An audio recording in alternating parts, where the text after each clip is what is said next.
Hi! Magandang araw, magandang hapon, magandang umaga, magandang gabi sa ating mga kababayan. Kasama niyo na po ngayon si Ka Eric sa ating video analysis, sa ating video talakayan. Sana po ay nasa mabuting kalagayan kayo sa angmang panig ng mundo, sa angmang bahagi ng Pilipinas. Maraming salamat sa inyong pagsubaybay at pagtangkilik, close to 78,000 na po. Mag-target natin within the month of October, baka aabutin natin ang 80,000. So by December, yehey! 100,000 subscribers ang ating Ka Eric Celis YouTube channel. At yan po ay dahil tinatangkilik ninyo, sinusuportahan, pinopromote, sinishare at ikinakampanya ang ating political commentary platform na Ka Eric Celis YouTube channel. Maganda na rin po ang ating following sa ating Facebook. Sa Facebook account na personally account ko yan, Ka Eric Celis, Ka Eric Jeff Celis. Diyan po ako simultaneous na nagsasagawa ng live stream. Kasama ko po dyan, or sinasabay ko po yan sa ating YouTube channel every 9:15 in the evening Philippine Standard Time. Monday to Sunday, basta wala pong conflict of schedule o may mga pinupuntahan si Ka Eric na mga out of town schedule. Ayan. Oy, sa mga nagtatanong palaging nagme-message kay Ka Eric, doon po ang ating line of support na gusto nyong tumulong, mag-ambag ng inyong voluntary and sincere support para po sa ating Ka Eric Celis advocacy, sa ating binuo na Bangon Sambayanan People's Movement. You may contact po at pwede kayo mag-send ng support sa 0916-308-7710. Uulitin ko po 0916-308-7710. Yan po ay kay Langging, kay Rohilda Celis. Siya po ay aking asawa at katuwang ko sa Bangon Sambayanan People's Movement para sa ating mga community advocacy, organizing work, and mga People's Forum. So you can send your support directly kay Langging at kami na po ang bahala mag-manage upang tuloy-tuloy po ang ating advocacy sa pagpupukaw, pagmumulat at pagbubuo ng organisasyon ng ating mga kababayan sa pamamagitan ng Bangon Sambayanan People's Movement. Again, Rohilda Celis po ang pangalan niya. Yan po ay si Langging. Ang numero po ay 0916-308-7710. Mga kababayan, babalikan natin mamaya sa susunod na video analysis itong target ni Boyeng Rimulya. Pagka-deklara ng kanyang appointment, hindi pa umiinit ang kanyang puwet sa kanyang upuan bilang unqualified and mapang-abuso na ombudsman. Grabe unqualified at mapang-abuso talaga. Kita naman po natin ang problema ay trillion pesos ang nawawala, ninakaw, dinambong, kinulimbat ng mga magnanakaw at buaya na mga kasabwat ni Marcos at Romualdez, lalo na ang mga congressman, mga kawatan at sindikato sa DPWH at mga kriminal na contractors, ay ang inuna ni Boyeng Rimulya. Hindi pa umiinit ang puwet niya sa kanyang upuan bilang unqualified at bilang abusado na ombudsman, tinarget na niya si Vice President Sara Duterte. Anong tawag natin dyan? Kolokoy. Tarantado talaga ang kanilang katarantaduhan talaga itong appointment na ito. Balasubas talaga itong bagong ombudsman na ito na itinalaga ni Marcos. Bubulat-latin daw niya ang Statement of Assets, Liabilities, and Net Worth ni Vice President Sara Duterte at pati na rin po ang itong tinatawag na confidential fund na pilit nilang ginagamit at inaakusa, bagamat ito ay nailinaw at naituwid na sa Commission on Audit, ay ginagamit pa rin ito na issue. Dahil hindi nakalusot at naibasura ang kanilang gimmick sa impeachment at hindi nag-cooperate ang Supreme Court dyan at hindi din nag-cooperate ang Senado, gagamitin ngayon as a weapon of political destruction, political demolition against the Duterte political camp, itong pagkakatalaga kay Boyeng Rimulya dyan sa ombudsman. At mayroon pang isang balitang dilubyo, mga kababayan. ang butangera at tagapagtahol, national barker ni Marcos Jr., itatalaga daw na magiging kapalit ni Boying Rimulya sa Department of Justice. My goodness. Banana Republic na talaga itong Pilipinas na ito, no? Sa ilalim ni Marcos Jr. Ang isang butangera, palengkera at marites at tagapagtahol ay itatalaga bilang Department of Justice Secretary. Wow! My goodness, dapat mag-mass resignation ang lahat ng mga prosecutors nito kung ganyan lang naman ang mamumuno sa kanila. At hindi karapat-dapat at isa pa itong kolokoy na tagapag-atake na walang ibang iniisip ito, may OCD ito no? Kagaya ni Trillanes, may OCD ito sila, Obsessive Compulsive Disorder.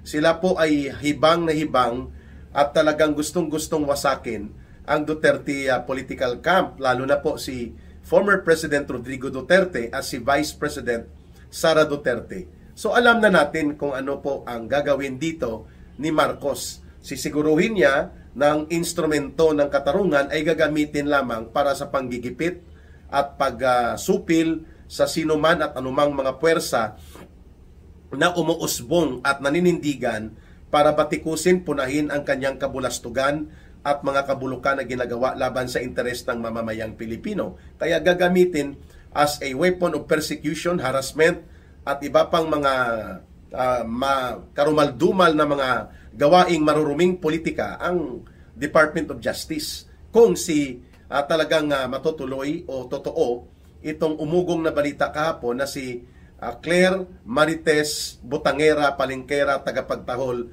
Castro ang ilalagay bilang DOJ Secretary. Wow! Yan ang tinatawag na double whammy.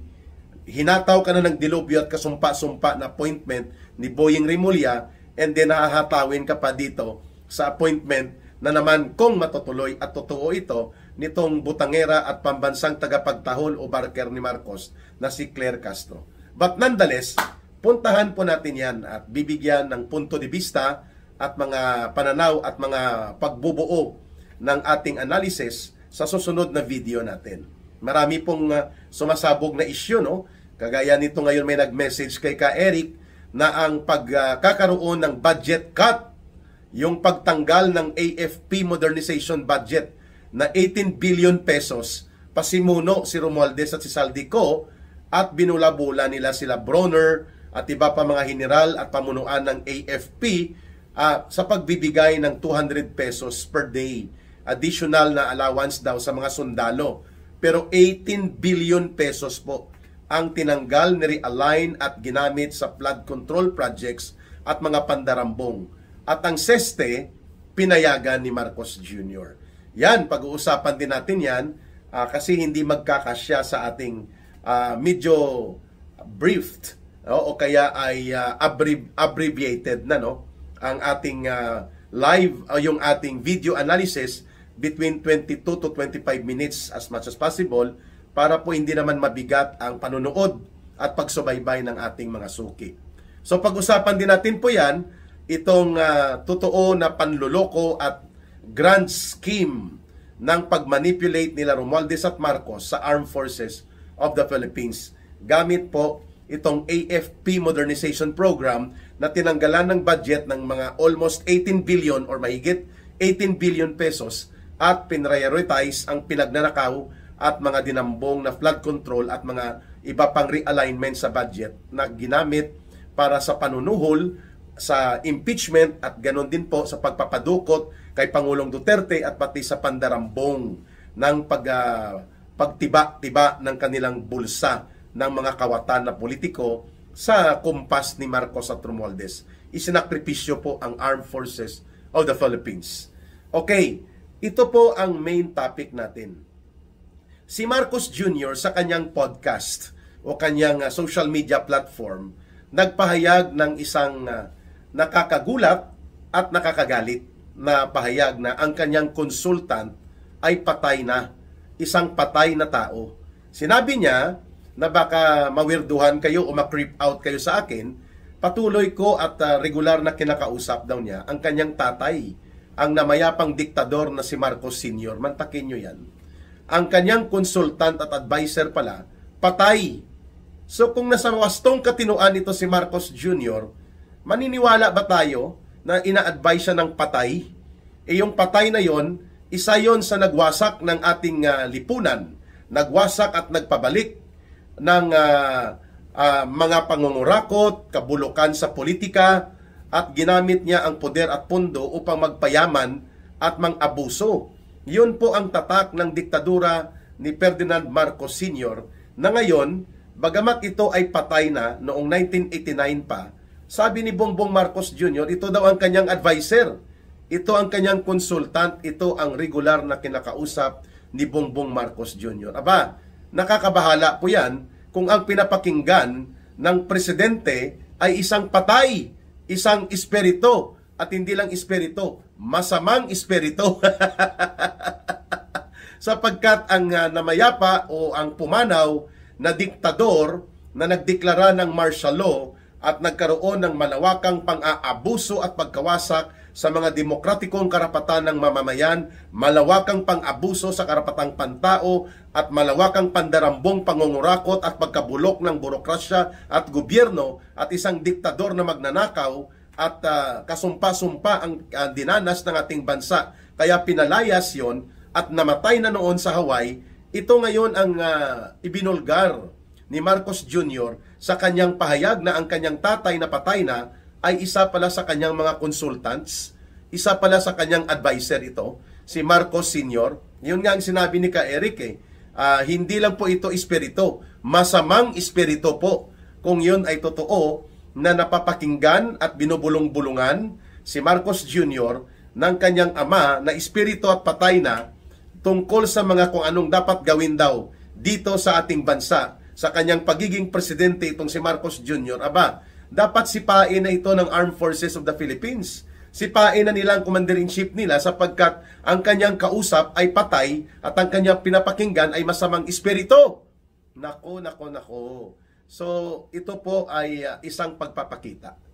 Seriously speaking, when Marcos admits publicly na kinakausap niya ang espiritong masama at patay na ang kanyang tatay bilang kanyang consultant at advisor, aba, wala po sa wastong katinuan itong presidenteng ito. Only a person suffering from hallucination. Nag-hallucinate siya. Nahihibang at wala sa wastong wisyo ng kanyang pag-iisip itong presidente nang sinabi niya, seriously, ito po ay isang indicator ng kanyang mental health condition. Dapat po ay ipatingin ito sa psychiatrist o sa neuropsychiatrist na doktor at dapat magtanggalin na siya. Kaya pala hindi niya alam na siya ang pumipirma ng mga budget cycle na nagiging General Appropriations Act. Bagamat alam niya na ito ay may mga sindikato na component, realignment at mga insertions at unprogrammed items na minaniobra ng sindikato na gang ng kanyang pinsan na si Martin Romualdez, kasabwat ang sindikato nila na sila Saldico at ilang mga kasabwat din nilang na politiko na senador. Aba, ngayon niya lang na-realize ni Marcos Jr. matapos siya bulungan ng kanyang tatay na isang masamang espiritu at patay na si Marcos Sr. na siya pala, si Bongbong Marcos Jr. ang pumipirma nitong General Appropriations Act kung saan 2023, 2024, 2025 umabot po sa mahigit 1 trillion pesos ang dinambong, dinurubo, kinulimbat, kinurakot, ninakaw na pondo ng bayan. At ngayon niya lang na-realize din sa bulong at advice ng kanyang tatay na patay na at isang masamang espiritu, ang binabanggit niya na ang DPWH at ang Department of Budget and Management ay under sa kanyang opisina. Ang lahat ng ito sangkot sa mga pagpapatupad, sa pag-execute ng monumental crime of the century, itong 1 trillion pesos na pagnanakaw at pandarambong na naganap at nangyari sa ilalim ng gobyerno ni Marcos at ni Romualdez. So, ngayon niya lang na-realize na hindi lalabas ni 5 duling at 1 sintabo mula sa kaban ng bayan at nanakawin ito kung hindi niya pinipirmahan ang mga sindikato at istapa na budget na pinapadala sa kanya. at ginagawa niyang General Appropriations Act, mga kababayan. So, malinaw na by the indication and revelations made by Marcos himself sa kanyang podcast, wala po sa wastong katinoan ng pag-iisip si Marcos Jr. Not because kumpirmado, pero alam naman ng taong bayan yun na siya po ay mayroong chronic abuse of illegal drugs. Pag sinabing chronic, mahabang panahon, tuloy-tuloy, na inire-report na siya ay nag-aabuso, gumagamit, nagdudurog ng droga na illegal, particularly ang cocaine, according to the revelations of Miss Cathy Binag, according to revelations ng kanyang kapatid mismo. Tanggap yan ni Senator Amy Marcos na addictos ito si Marcos Jr. Kaya nga, ang kanyang state of mental health, ang kanyang mental health condition ay delikado.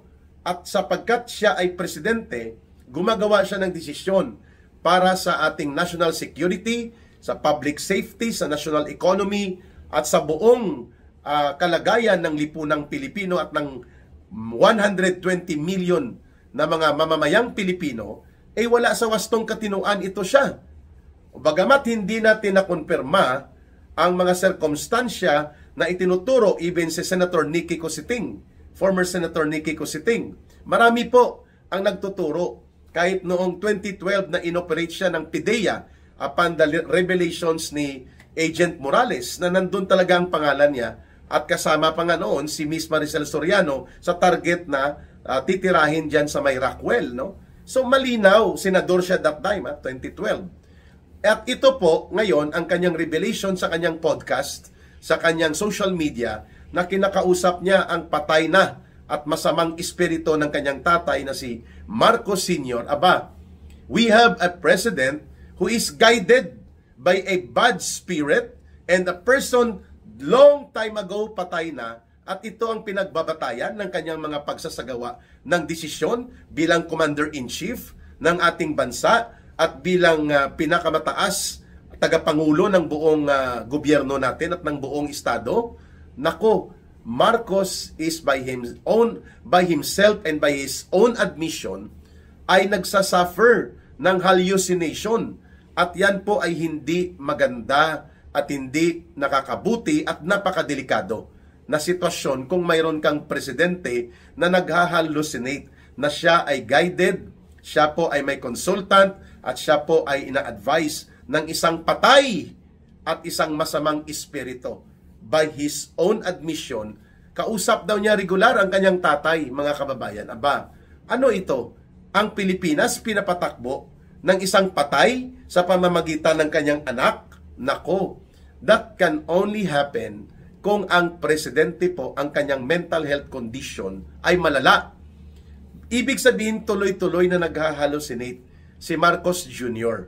At dahil dyan, napakadelikado na iatang sa kanyang balikat at papayagan siyang gumamit ng poder at kapangyarihan ng pagiging presidente bilang Commander-in-Chief at the same time ng buong Armed Forces of the Philippines at ng Philippine National Police kung ang kanyang kalagayan ay isang naghahallucinate na presidente.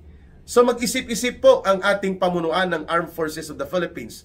Mag-isip-isip po ang pamunuan ng Philippine National Police. At ganoon na rin po ang mga members of the cabinet ni Marcos Jr. We have a president, mga kababayan, who is in constant and in prolonged chronic hallucination. Sapagkat sabi niya, matagal na daw niya na nakakausap at paulit-ulit na nagiging advisor niya ang patay at masamang espiritu ng kanyang tatay na ang namayapang diktador na si Marcos Sr. Aba, kaya pala inappoint niya si Boying Rimulya. Siguro advice yan ng masamang espiritu ng kanyang tatay na yan ang gawin mong ombudsman dahil yan ay tirador, tarantado at balasubas. At ikaw ay poprotektahan yan. Mag-ingat ka lang kasi baka kapag sumambulat ang pagkilos ng mga mamamayan laban sa iyo, ilalaglag ka rin yan, kagaya ng paglaglag niya kay Erap Estrada at ganun din kay Jijomar Binay. Ayos! Wow! Ang galing, ang advisor ng presidente ay masamang espiritu at isang patay.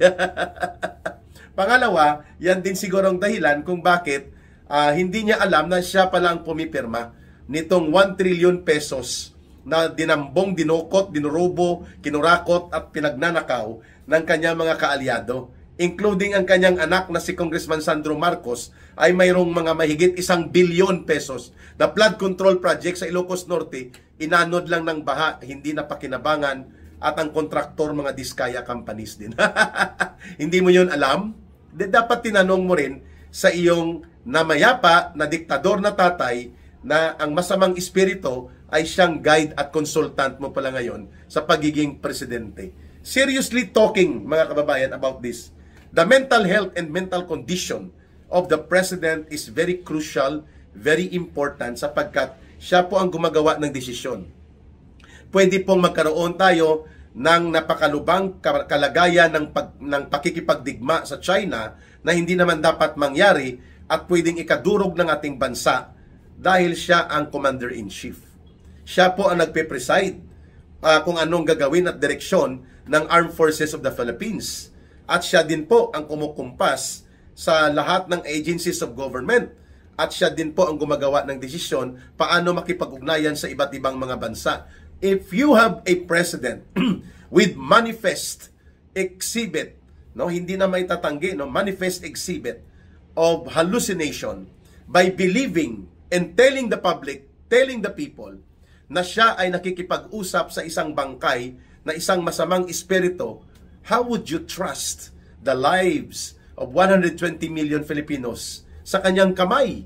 How would you entrust to him the immense power and authority of being the head of the government and head of state at bilang commander-in-chief kung nag-hallucinate ang presidenteng ito?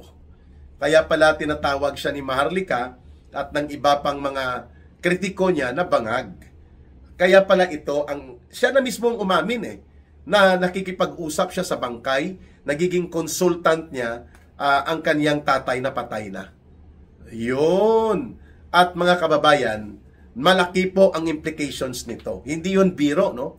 Totoo at pahayag yun ni Marcos candidly, no? With all candor and honesty, inaamin niya na ang kaniyang sarili ay nakikipag-usap sa patay at isang masamang espiritu pa ang kinakausap niya, ang espiritu ng tatay niya na isang namayapang diktador na ikinasusuklaman at pinatalsik at pinalayas at pinabagsak ang gobyerno nito ng taong bayan doon sa People Power 1. Ang diktador na si Marcos Sr. Ayan.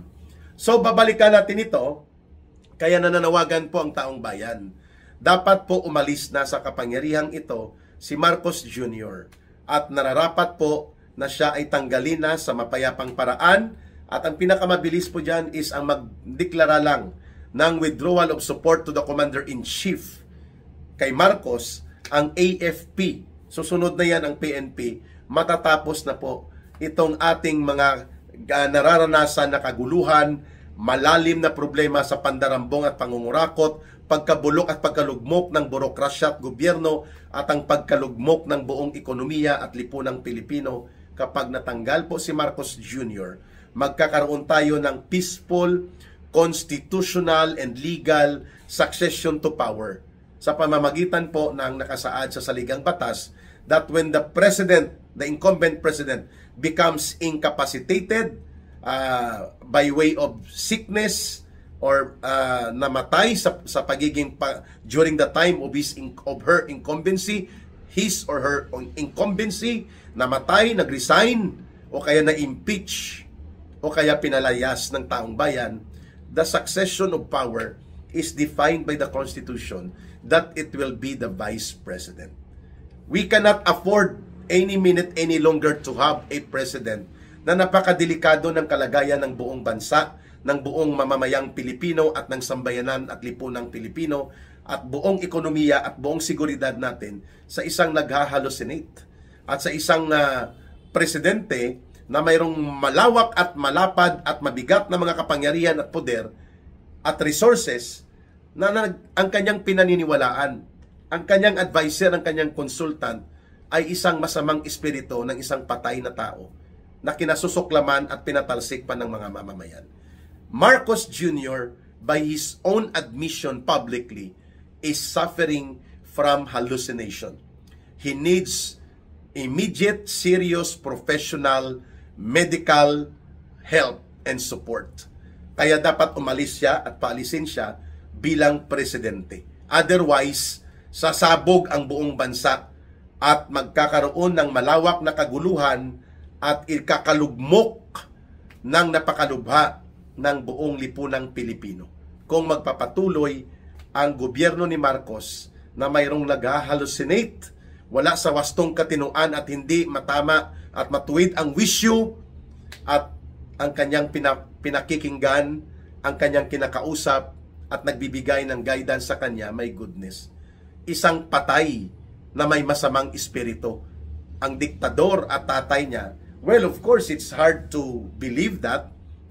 Only a person hallucinating sa kanyang katinuan at kaisipan ang magsasabi na ang kanyang guide at consultant at advisor ay ang bangkay o ang patay at ang masamang espiritu ng kanyang tatay, na isang diktador at napakasamang gobyerno during their time. Kaya nga pinalayas ng mga mamamayang Pilipino.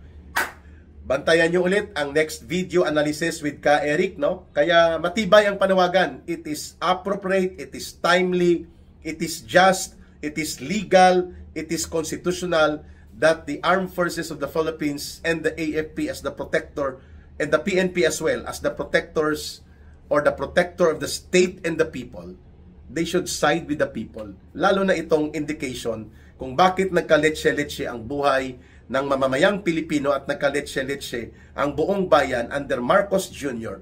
is because the President himself is not in a good state of mental health condition. Napakadelikado.